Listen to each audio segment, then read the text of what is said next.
দর্শক, আজকে আপনাদের দেখাতে যাচ্ছি আমাদের নার্সারির মাতৃ গাছগুলো, যেগুলো থেকে আমরা কলম করে থাকি। বিশেষ করে আমগুলো আজকে আপনাদের দেখাবো, কয়েক প্রজাতির আম। তো একটু চলুন আমার সাথে পরিচিত হয়ে নেই। এটি হচ্ছে একটি কিউজে আম, যেটা 3টে আম ধরা আছে একটা গাছে। খুব বড়সড় সাইজের হয়, কাঁচা এবং পাকা দুটোই মিষ্টি। দেখতে পাচ্ছেন আমের সাইজগুলো কত সুন্দর। তারপর রয়েছে যে ব্ল্যাক স্টোন আমগুলো কিন্তু অনেক জায়গায় সচরাচর দেখা যায় না, আমাদের কাছে ধরেছে।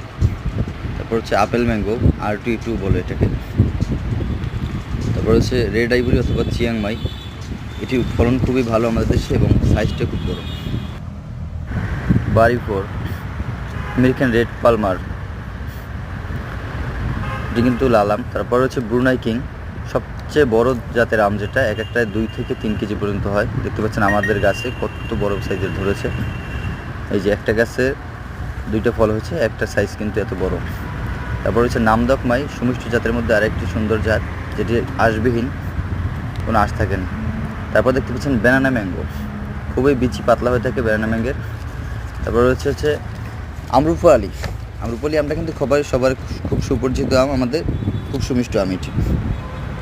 দেখতে পাচ্ছেন বাড়ি ফোর আম, গোলাকার আমটি।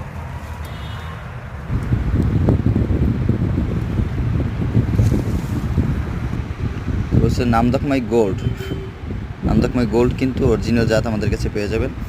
দেখতে পাচ্ছেন এটা কিন্তু সোনালি কালার।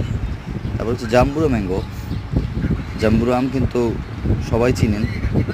হচ্ছে 4 কেজি আম। 4 কেজি আমের সাইজটা অনেকটা বড় হয়, খুব ভালো একটা জাত মোটামুটি। হচ্ছে হিমসাগর উচ্চ ফলনশীল আম হলো হিমসাগর। দেখতে পাচ্ছেন কীরকম ফলন রয়েছে আমাদের গাছে, প্রচুর ফলন একটা গাছে। এই গাছটি কিন্তু টবের মধ্যে আছে আমাদের, টবের মধ্যে সাইজের প্রায় 1 থেকে 150 আম ধরেছে এবং আমের সাইজগুলো মাশাআল্লাহ বেশ বড় একটা সাইজের হয়েছে। এই যে দেখতে পাচ্ছেন আমের সাইজগুলো কত সুন্দর, থোকায় কিন্তু ঝুলে আছে আম চারদিকে। তারপরে 12 মাসে থাই কাটিমন, এটা 12 মাস ফলন দিয়ে থাকে।